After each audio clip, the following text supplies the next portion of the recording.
So, Chris, who should we Zoom today on May the 4th? Any ideas?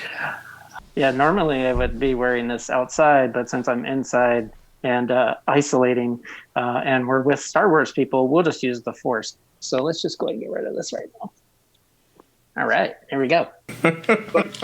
I would say we need to get some Star Wars fans on this show because those were the droids we were looking for, Vinny. So our two biggest Star Wars fans, that's who we have to have. Right, and I say being a good Catholic also, we also say may the Force be with you. And also with you. So on this May the 4th be with all of us, I think we got two great people Zooming us today. Marc Pearsall and Kristen Alaniz. Welcome. Thank you so much for having us. Thanks for being with us, guys. Thanks for zooming in. I don't get it. And I know this isn't a normal day job of just calling in and talking Star Wars. So, Kristen, what's your normal day-to-day job when you're not talking Star Wars? My normal day-to-day job is I am an associate clinical professor of applied human behavior at NAU. Awesome. Thank you. And Marc, what do you do besides stormtrooper stuff? After Star Wars, as a little boy, I got interested in trains and followed that passion all the way through and became what I am today, which is a transit planner, rail planner for Jacobs Engineering in Phoenix. So it's Star Wars trains and movies, a few other things. Well, welcome to both of you. And as Chris knows, I probably know more about Star Wars than he does, so I'm pretty geeked out about today. And hopefully Chris can keep up with the conversation today with us on all things Star Wars. Yeah, hopefully my knowledge shows through. I've only seen each of those movies, I don't know, 5,000 times. Like, come on. Yeah.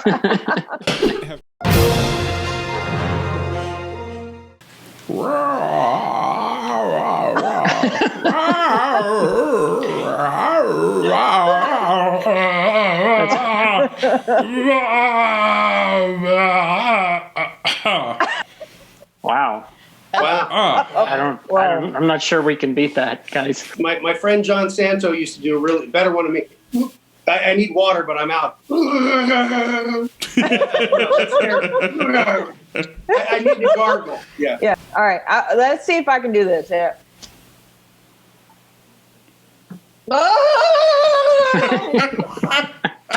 Oh my gosh, that was digging deep. I love it. The water does help. I was going to go the different route where Han Solo tells him laughed up fuzzball. Nice. Leave it to Chris Bridges to find the more obscure niche part that is unique. That's absolutely unique. Laugh it up, fuzzball.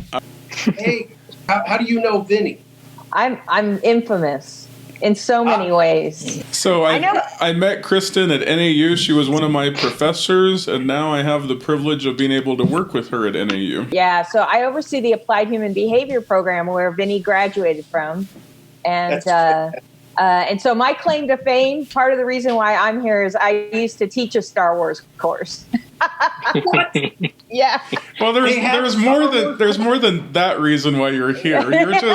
You're infamous on so many levels, but yes, Kristen did teach an actual college course on Star Wars. I'm like, oh my gosh, college is amazing. Nobody ever told me about this. Yeah. I used to teach a class called The Hero's Journey, understanding Joseph Campbell through the eyes of George Lucas and Star Wars. That's really impressive. It's fun.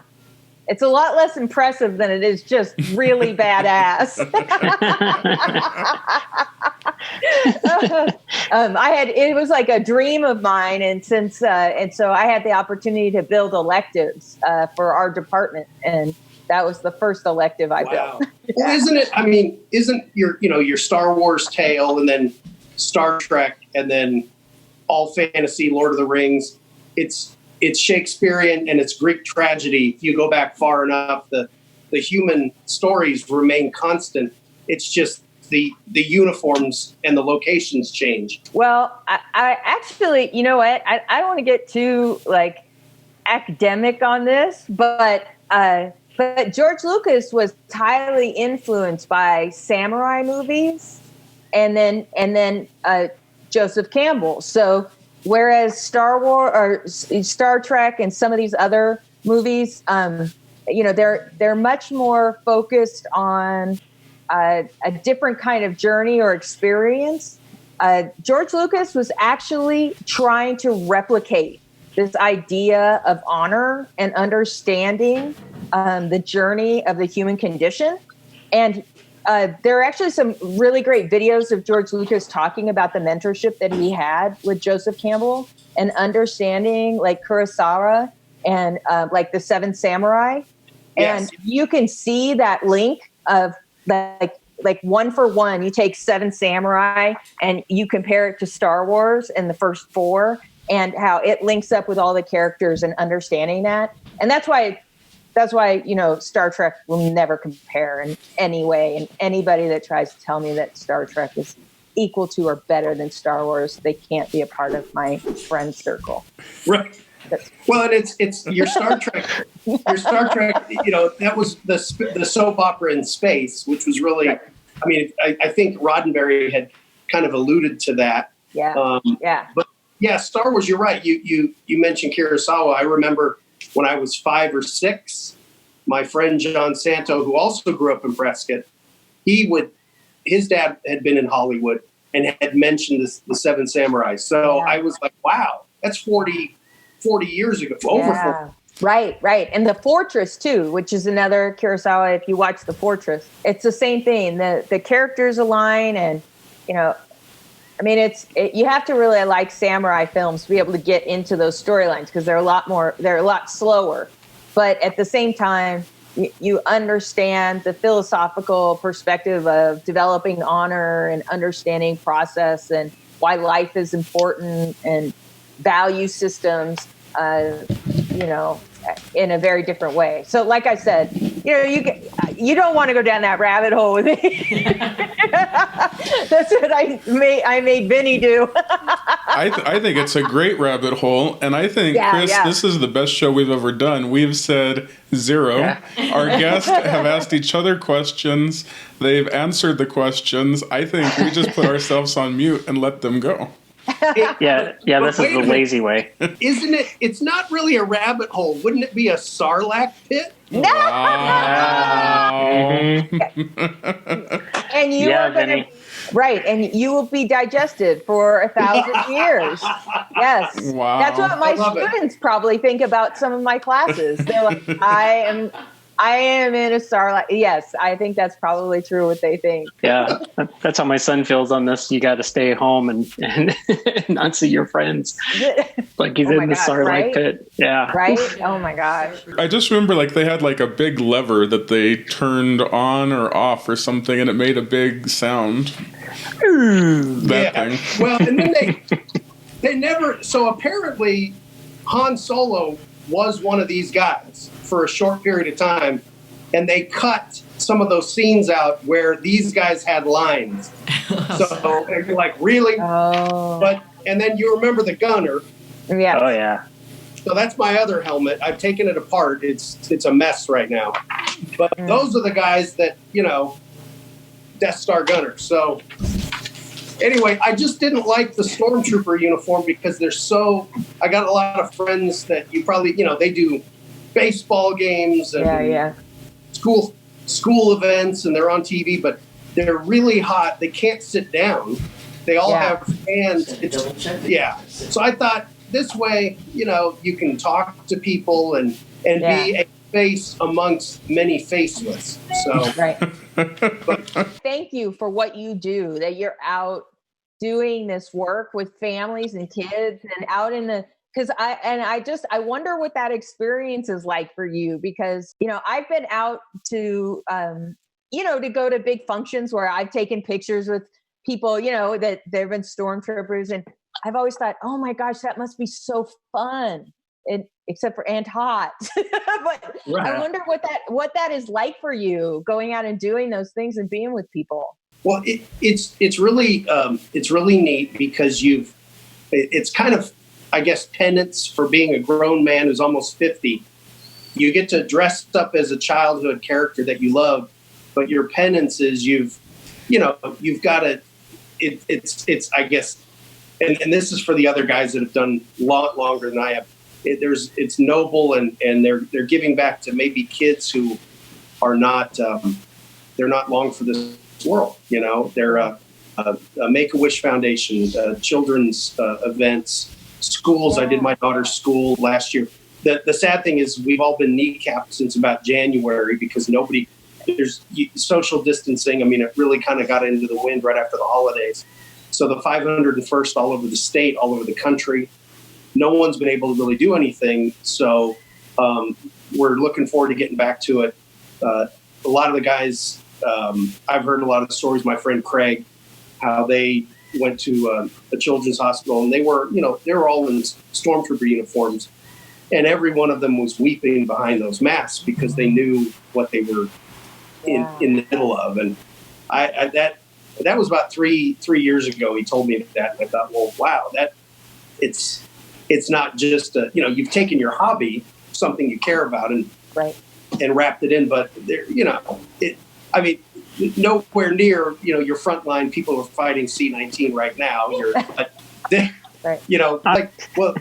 were, the Star Wars guys were wearing masks first, with no medical training. But no, but anyway, it's really neat to see, the kids, because I remember when I would see people dressed up as a stormtrooper, when I was a teenager or whatever, because it was very rare that you couldn't believe what you were looking at. It was real. Right. And now these people, I mean, it's fun to just freak people out. But all of those uniforms are handmade. They're also, they're vetted so that they're screen accurate, so is this one. And you put them together, and that's what kind of makes them fun. But really just getting out there and being with people. And I see a lot of the troopers go out and they'll do, ball games. And then the Rebel Alliance, the Jedi side of it, we're the bad guys that do good. Right. They're the good people that do great. And you see all the Jedis and all of the kids and everybody, and it's really neat. So yeah, everybody knows the stormtroopers are the coolest, though. Come on. Look, Mark, you didn't get to see my shirt. Yeah, those were the droids we were looking for. Because, all women, we all love Boba Fett. My prized possession, I showed, I was showing Vinny is my signed David Prowse Boba Fett. And oh, wow. Yeah. So cool. I got this handful of years ago, and I felt left out. I don't know what I need to run and go get. I'm like, this is of the four of us. Then he's like, okay, so I know there's a movie called Star Wars. Stop. And then I'm like, okay, what am I going to be today? I'm like, let's see. Can I do this? Can I get away with kind of the Emperor thing going on? Right. So, Chris, he took my class. Yes. He knows more than... He knows. He has plenty of knowledge about the Star Wars. Yeah, he doesn't know what a land speeder is. That can't be true. The brown thing they drive in the desert. That's what he calls it. Is this Emperor enough or no? Oh, wow. Hood's going to be bigger. It's more Yoda. Yeah, it really is kind of more Yoda. Yeah. You need a bigger hood. I do. This is the Emperor before he turned completely evil. So he's a smaller hood. This is Emperor in transition. Oh my God. Most of the things are proceeding as I have foreseen it. I think it is such a gift that you give other people. Right now, people are so overwhelmed, both physically with health issues, but think about our mental health. What Star Wars gives to us and always gives to us is that feeling of escape. Star Wars and this whole series gives us the opportunity to think about how we can overcome these challenges, but also how we can escape into a place where we just love talking about these things and it brings us joy, and we can be little kids, or we can be another character, or we can just have fun, And yeah, I think, Kristen, I think you're spot on. Anytime I have like something stressful going on or worried about something, I just start up Empire Strikes Back and I'm good. Yeah, In a couple hours, exactly. I got it. yeah, and I guess I was thinking the same thing too of Kristen, of what you were saying, especially, right now our world is so turned upside down. And when you said escape, I'm thinking, yeah, I mean, this is, maybe the time to have a little escape. And I guess I want to ask you, I guess what part of the story or character would you say really comes to attention right now in the situation of our world with this pandemic, and the whole world's joined together facing some pretty big fears and issues, and well, our challenge is just to simply stay home. It seems as though that's a bigger task than we realized, for a society that was so mobile and active. So I guess what part of the Star Wars series speaks out to you right now? Well, I don't want to take over the conversation, but, for me, and I was just having this conversation actually with a friend of mine. It's not one person that I relate to when I think about how Star Wars actually is really connected with today. What I think about is how we as a society are connected or disconnected from our leaders, and how as a society globally, we either have a trust or a lack of trust in our leadership, and whether we feel we're being represented, and how we're being represented, and what it actually means for us as citizens, those of us being taken care of, those of us that aren't being taken care of, and how we are responding. Even like in society now where you're seeing people, rioting, or they're at the Capitol. These are people you have people that are staying at home and following social distancing orders and have a way of seeing the way our government is responding to this COVID-19. And then you have people that are out, they're really rioting and they're angry. And you think, how are they responding to our leadership, and what do they think?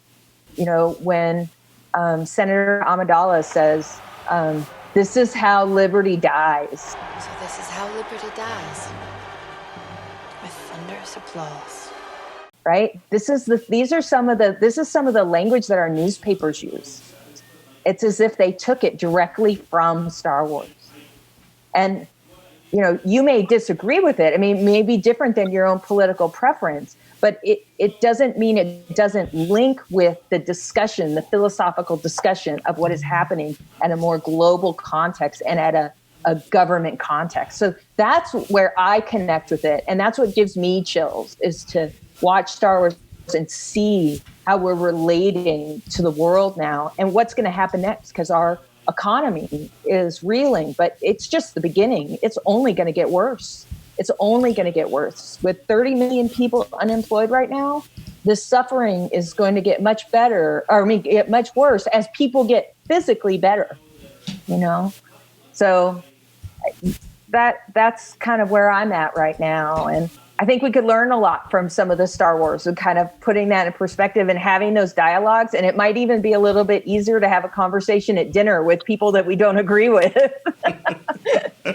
If we put it in the context of Star Wars and not what's happening in our political parties. Yeah, I like the thing from Star Wars for me, along the lines of what you were just saying, Kristen, is, learn from your mistakes. Like, don't put a thermal exhaust port right below the main port. Like, that's just stupid. And then to do it twice. Like, there's a fundamental flaw here. Yeah. Quit repeating your mistakes. Right. Yeah. I wonder what you all are thinking. I mean, does anybody agree with me? You see that connection, or am I just like way out there? No, I think you're spot on. I agree with all of that. I was picturing scenes of the movie in my head from different movies, as you were saying that. But yeah, it's very true. And maybe that goes back to your George Lucas and his inspiration and connecting it, because it is that those characters are real life, Right. And I think that's why we connect with them so well watching the movies. Also, they have laser blasters and lightsabers, and it's pretty awesome. You can move stuff with your brain. Don't we all wish that we had that right now? Oh man, So Mark, you said you saw it when you were 5. I think I saw it when I was 6. So we're about the same age.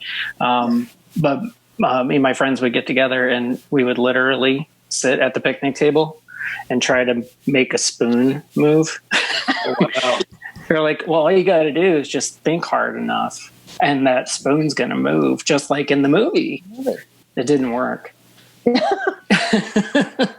So as we wrap up our time together and we think of May the Force be with you, I think my closing thought or question is, what is the force that we need in today's world right now? What is the force that is to be with us that we've learned from Star Wars? And how do we use the force to live our daily lives? I'll quote 2 things. One, Wilson Pickett. I think everybody needs somebody to love. Is that it? Beautiful. And then the other one was, we really do. This isolation for 6 weeks, and how you've got supply streams breaking down and all this stuff. It's been 100 years since the last pandemic. It really proves that people need each other. I know it's that little Barbara Streisand dish right there, but everybody needs each other. Everybody really does. And this is, I'm 48 years old, and this has really, really hit home to prove how much we all need each other. So just my observation. Mark, you have made this whole time complete. You've brought Wilson Pickett. You brought Barbara Streisand. You're dressed up. I could not ask anything more of any other guest that we ever have. Thank you. Kristen. I like Mark's. I like Mark's answer. I was going to say force lightning out of your fingers, like the Emperor. Like, I would love to have that. Is that to create a 6-foot barrier between those around you? Yep. Zap the virus. 6 Get rid of feet. the virus. I don't need hand sanitizer. I just force lightning it.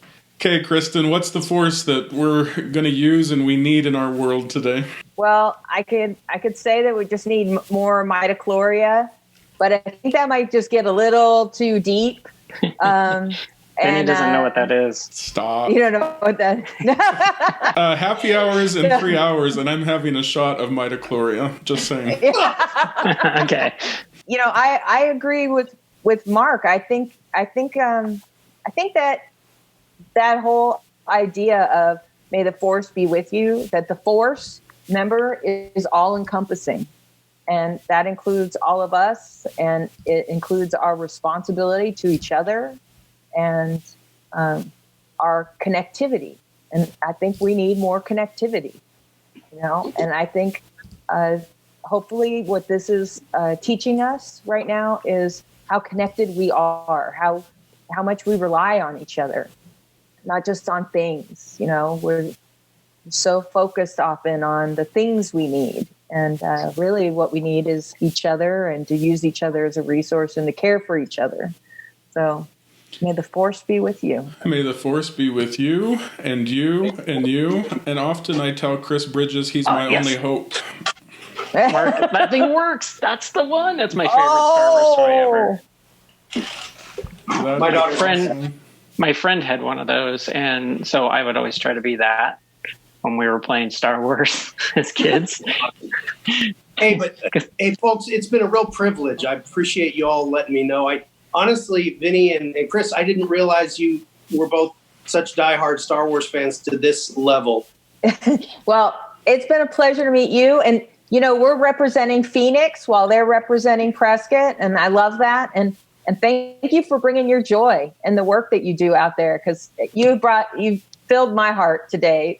Love the outfit. Yeah, absolutely. Appreciate it. And thank you both. And again, it's when people can kind of get out of our cocoons, I can't wait to get back out with this whole group of people. There's hundreds of them out there. And so, we'll see where that all goes. But I'll talk to you two gentlemen offline sometime. And just as we get into kind of uncharted territory this summer with work. So Chris and I came up with this little show to do exactly what you guys talked about, just to fill your hearts up, to make life a little bit more manageable, have a little more light in our day, connectivity. So we thank you both for your time. All right, Fuzzball, you're my only hope. So thanks for the show today. I'm glad we came up with this. Hopefully we're more connected to everyone and our hearts are a little bit lighter. So thank you guys. Yeah, thanks, Kristen, Mark. Try not to go crazy without getting your hair cut unless you've been getting it cut. Kristen, your hair looks too nice. Oh, why? Thank you. Thank you. My husband's doing it for me. Is it inappropriate to end on live long and prosper? Is that? Yeah, that's totally. Whoa. Yeah, that's not good. So faux pas. Wow. So faux pas. I'm glad we're done with our show. So it is. May the 4th be with you. May the 4th be with you. yes, may the 4th be with you. Bye. You got it. Mark.